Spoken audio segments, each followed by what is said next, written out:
Welcome to the Harvesting Wisdom podcast. Together we explore the vast landscapes of life, delving into the rich soil of experiences, sowing the seeds of curiosity, and harvesting the profound wisdom that each episode unfolds.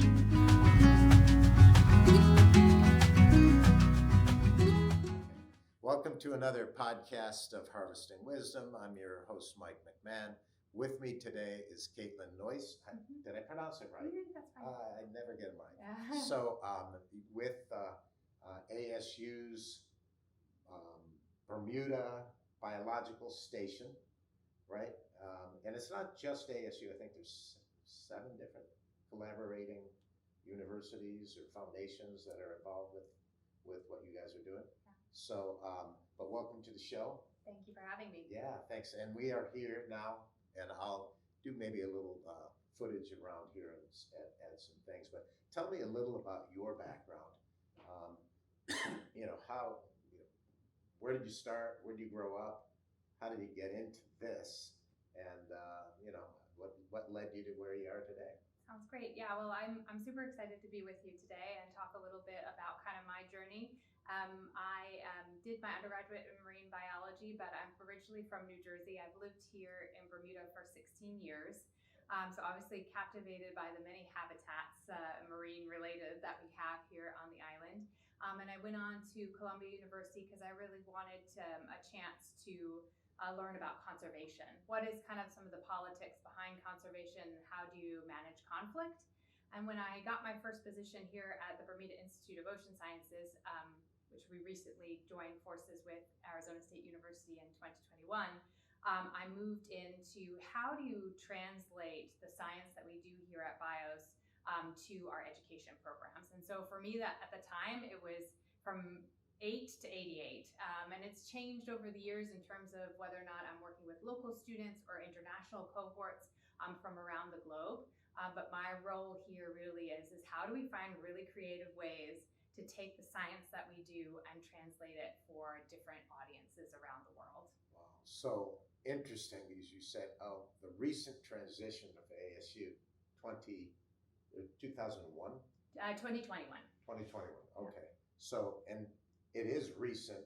For some people, that's not recent, but this place has been around for 100 years. Mm-hmm. So tell me a little about the history of where we are and kind of the mission. The mission probably changes as technology, drives it, and as also as the need for information drives it. So tell me about that. Yeah, absolutely. So we were founded in 1903. So we're over 121 years old now.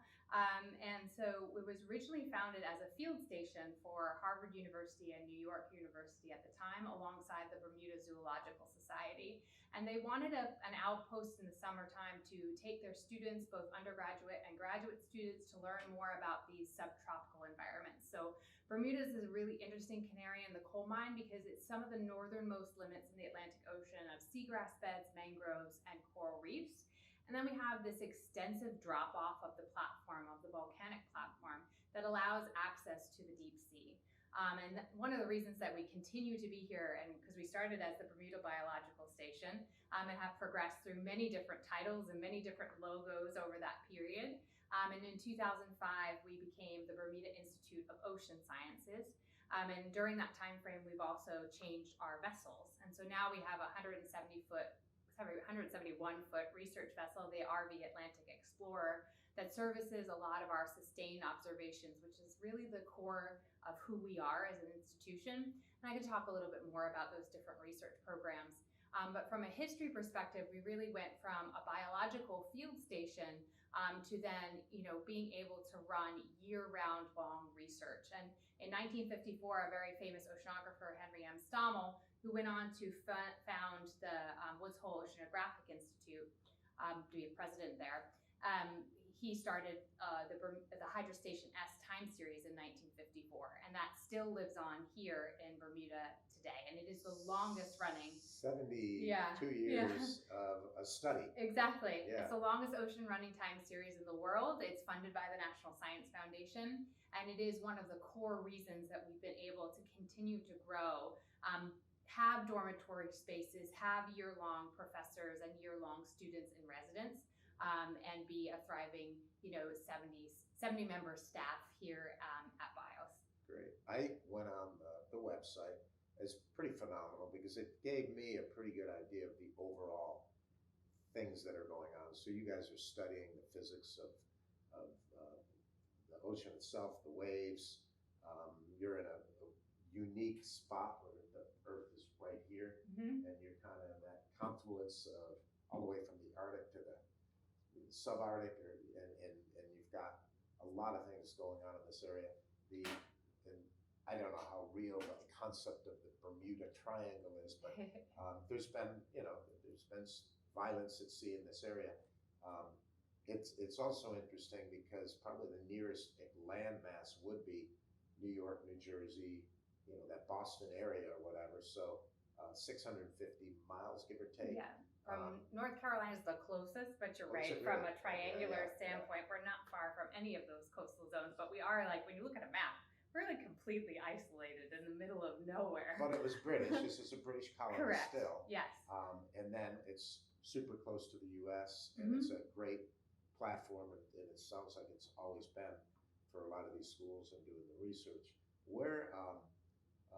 So part of it is the wave studies. Some of it has to do, the stuff that I find kind of fascinating is some of the latest studies you've done on bacteria, and kind of recently found out that the bacteria cycles, the nutrient cycles, are more pronounced in the nighttime.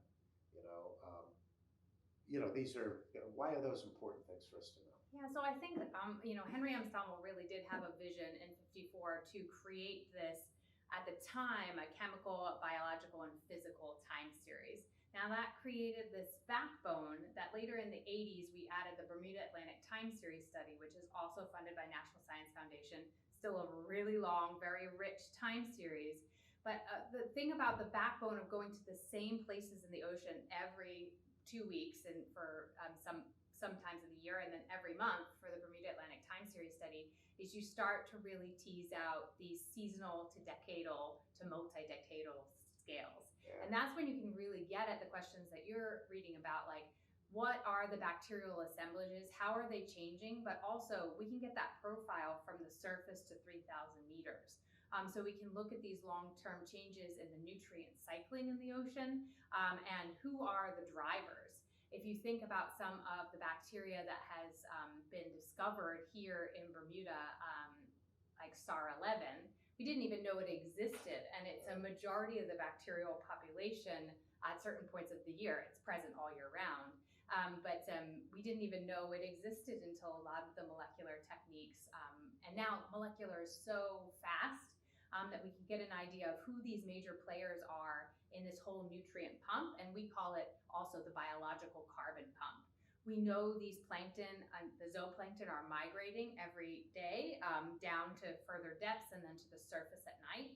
And as they do so, they move nutrients around in that upper layer of the ocean and bring it further deep as they both die and excrete. And so getting an understanding of how the carbon actually moves in the system is an answer to a question that we couldn't have actually answered unless we had this backbone of sustained observations.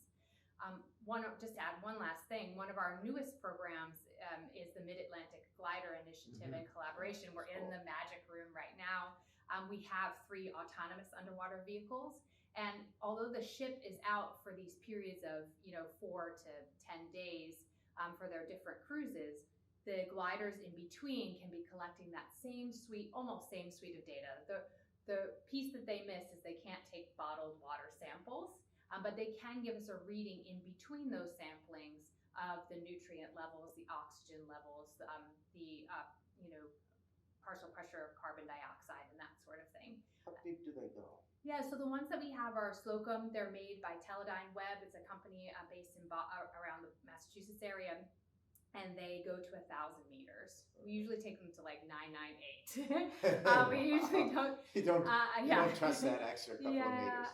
And our newest faculty member, Dr. Alice Wren, she's just joined us this week. She'll be taking over that initiative and getting these gliders out for periods periods of up to 3 months, so that we can actually now even get a better resolution of the nutrient cycling that you're talking about. So it's what's just amazing is that we have this one planet, right?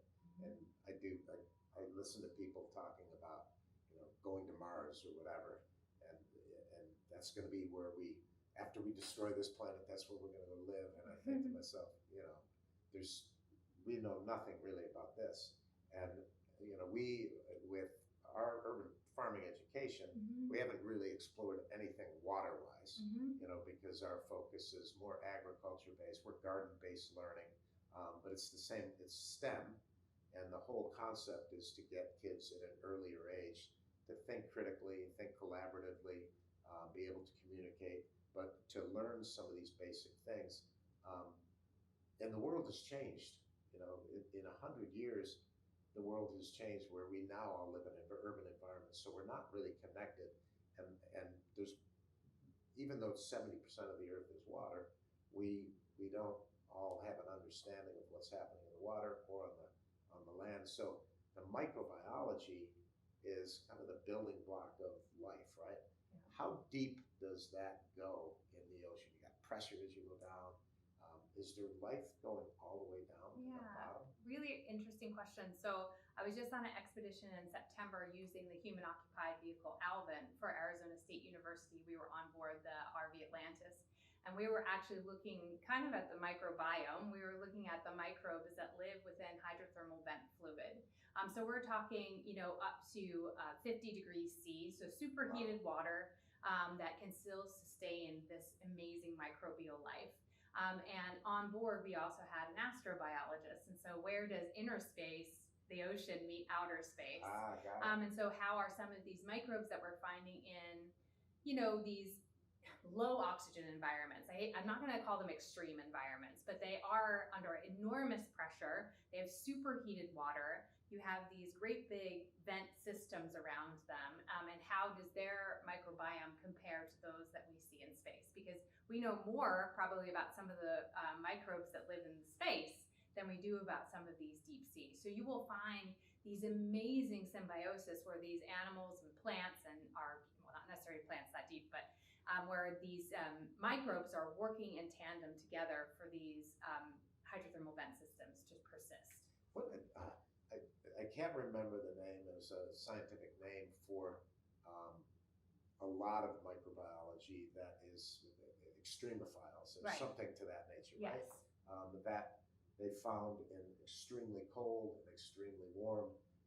And even recently, they found that a lot of this is actually not just in extreme places, right? That we have it, we just never had the technology to see it. And I've read, lots of books on this, and from what I've been reading, most of the scientists believe we know maybe 1%. Yeah. At most. And how important is it to know at least 2% or 3 or more?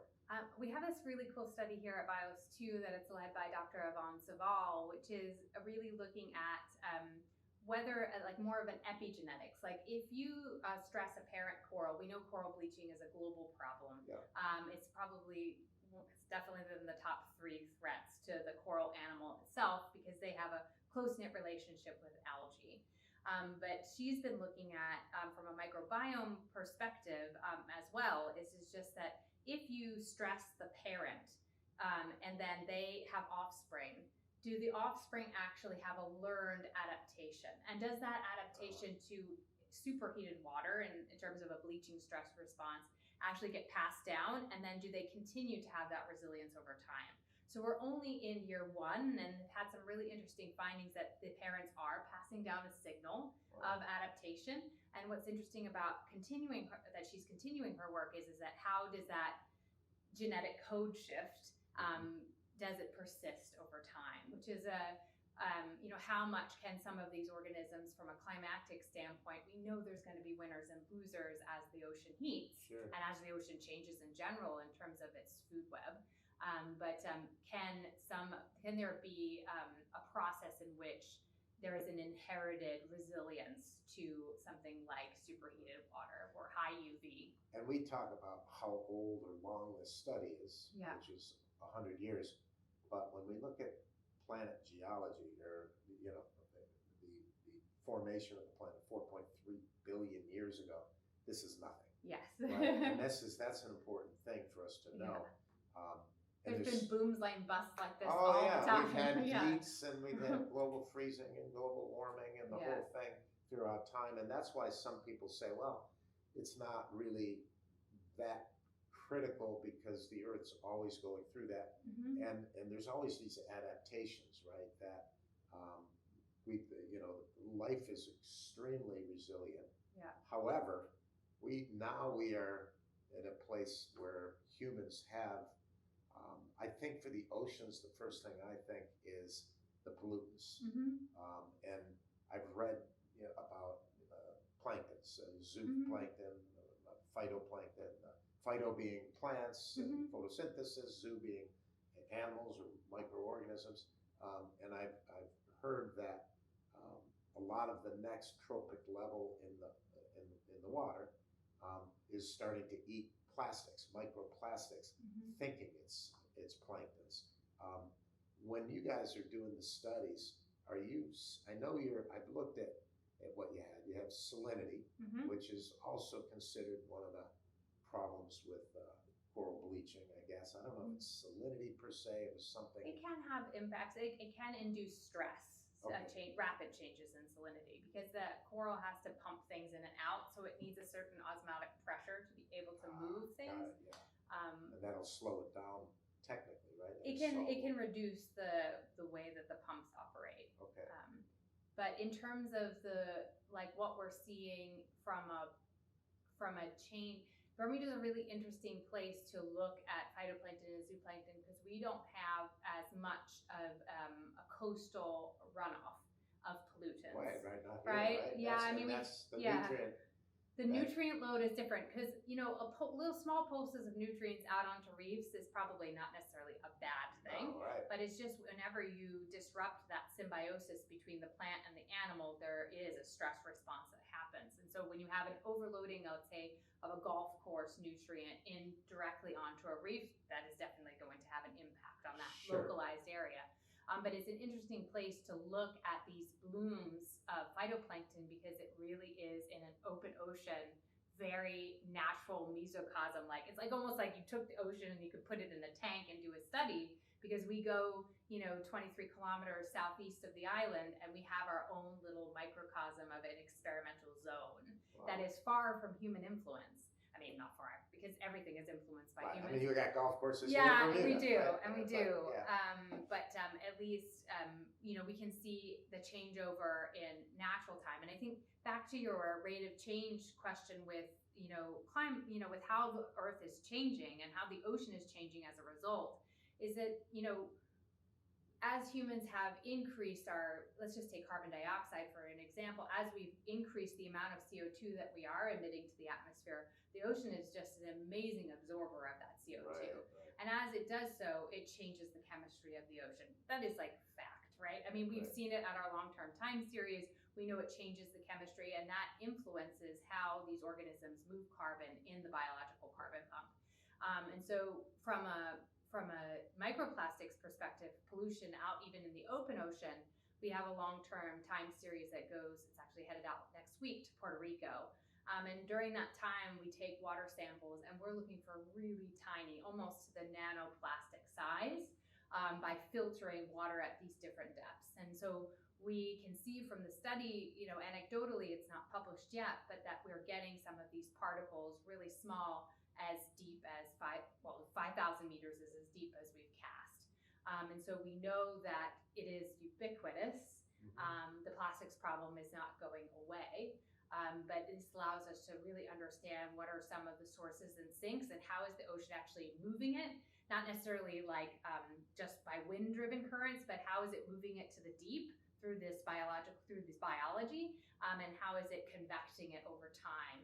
And where is it going, and is it popping up then? Because we know that as water is sinking in the Arctic, it will travel around in these deep ocean currents for over 1,000 years. and it will come up as this. It won't interact with the surface until after that. Right. And so all of these pieces of the puzzle will allow us to kind of understand how plastics are moving a little bit with a little bit better resolution than we ever had before. So we could be causing a problem for 1,000 years from now. 100%. We don't are. worry, it's not gonna- We are. Don't worry about tomorrow. It's like it's Yeah. 1,000 years away. Yeah. But you know, it is kind of an interesting concept of the ocean being, you know, the largest carbon sink. Yes. It's also the largest trash can. Yes. There's a lot of things going on, and I read about DDT. DDT has been found on the highest mountains in the world, and it's been found down in the Mariana Trench. Yeah. So Wouldn't surprise me. now how anybody can find something down there, I don't know. Yeah. It's 7 miles deep, but it just shows how, you know, it's one planet, and there's all these systems that we're just beginning to really know about. But there's so much involved with that future predicting.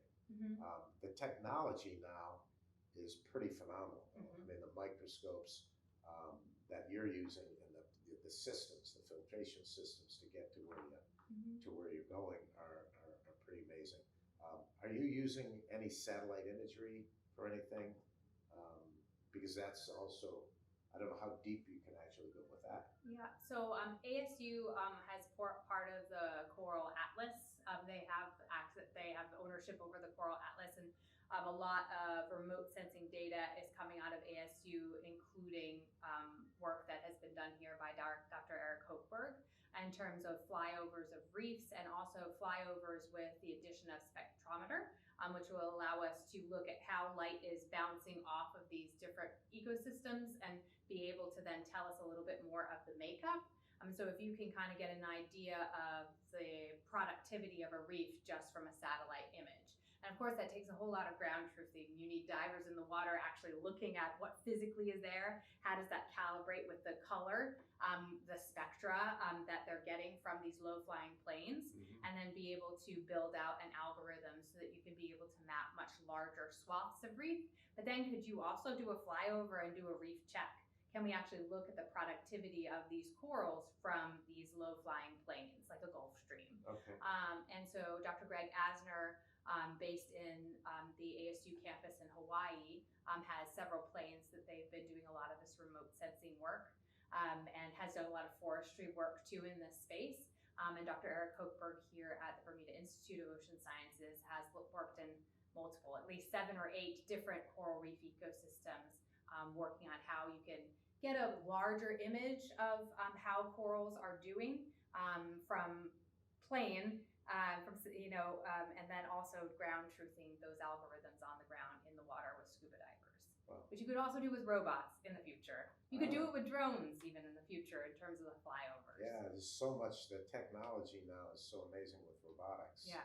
And how about satellite imagery? Is there much, it's just better resolution if you're doing it below the cloud layers and everything? Is that it?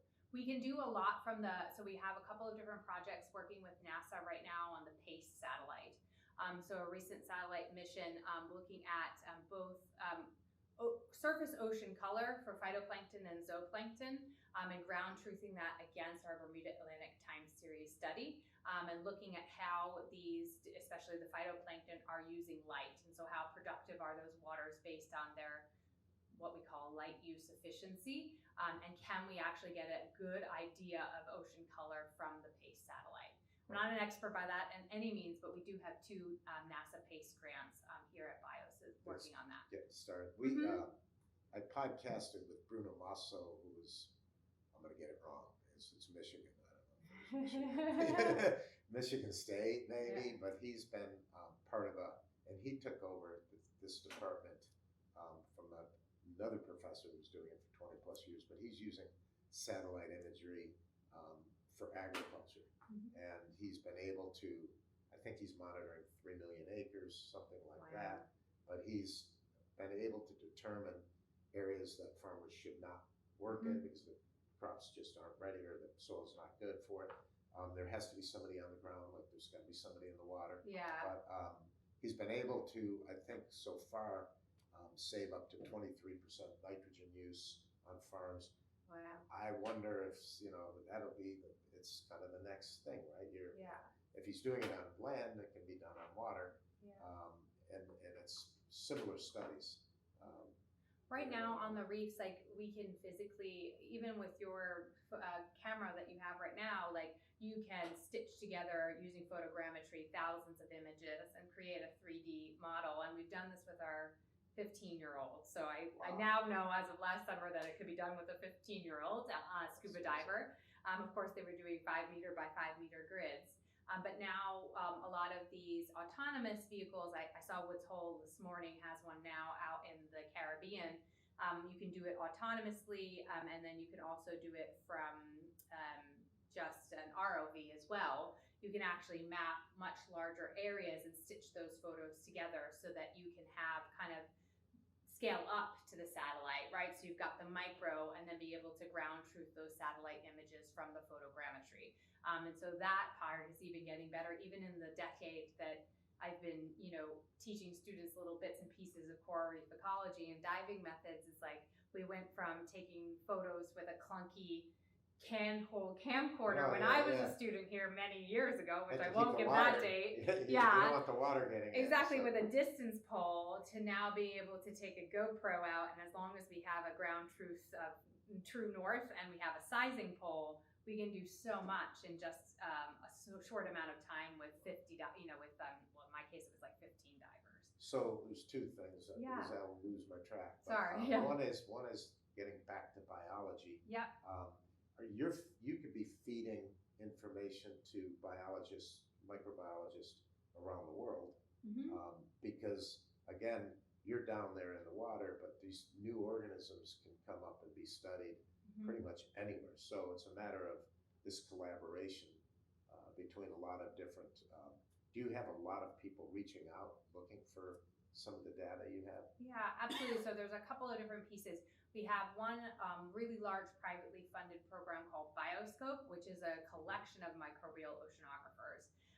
And they have really been trying to fine-tune these questions about what is driving some of these pumps and who are the main players and how are those main players changing, and as the currents and as the physics of the ocean change, how do those players change?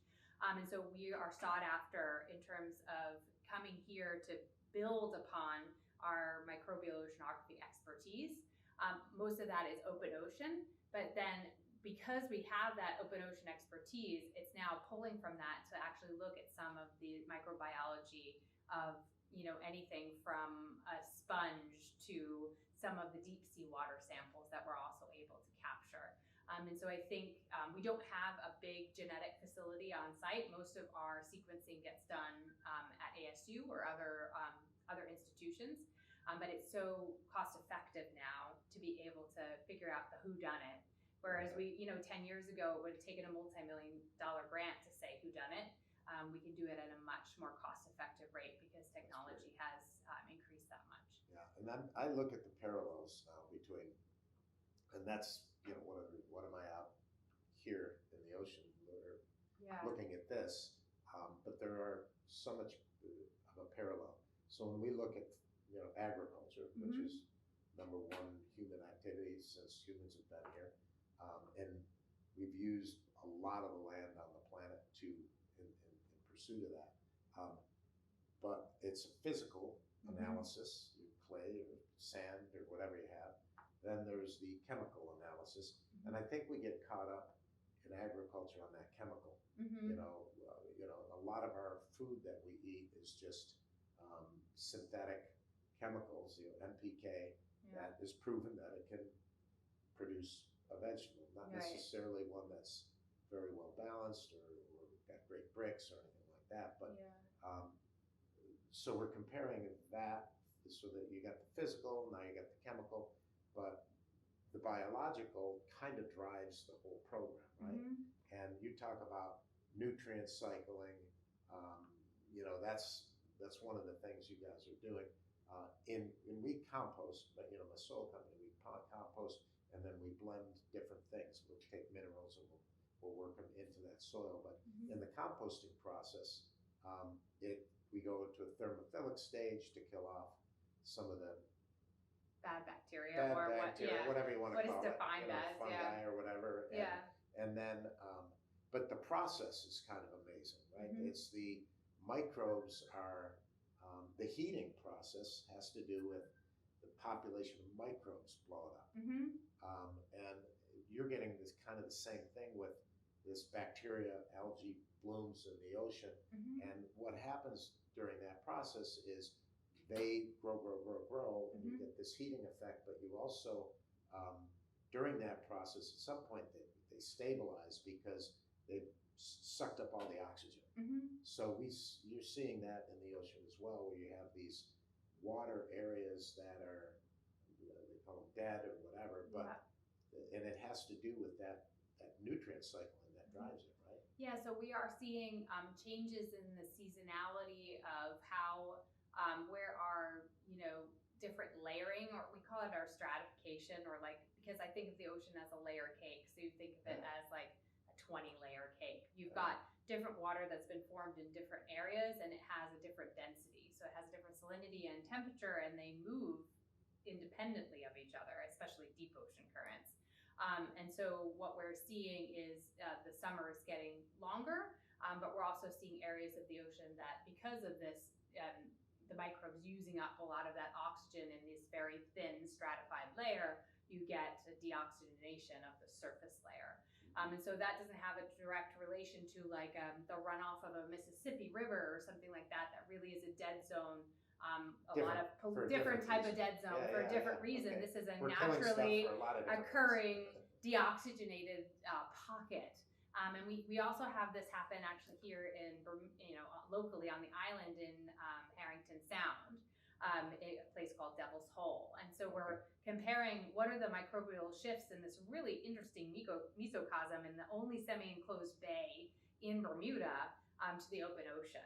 And who are those players, and how are they thriving in these low oxygen environments, and who are the winners in that scenario? And then, because the Devil's Hole changes over as we get into hurricane season, you get a shift in that whole microbiology.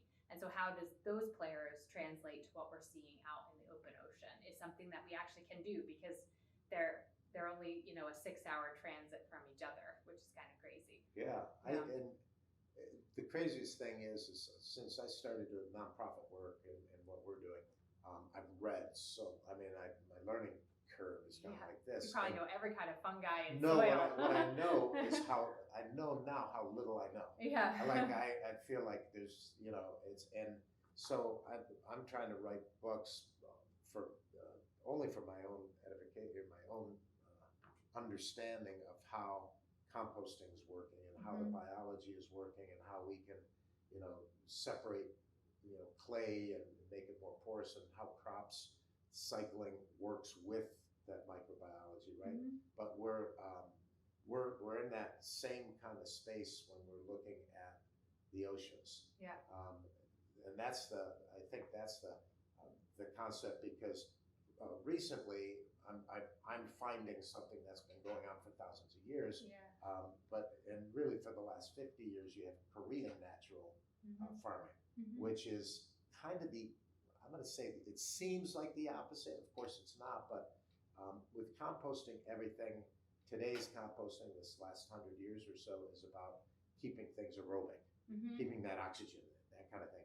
Well, Korean natural farming is about anaerobic, so it's about fermentation. Right. So wait a second, how does one extreme work and the other extreme work? Yeah. And what you're talking about is kind of a similar thing. You've got organisms that thrive in a low oxygen environment, some that do, and where is that exchange? And is the earth okay on its own? We don't care, we can do anything to it, or is this, are we in fact affecting it?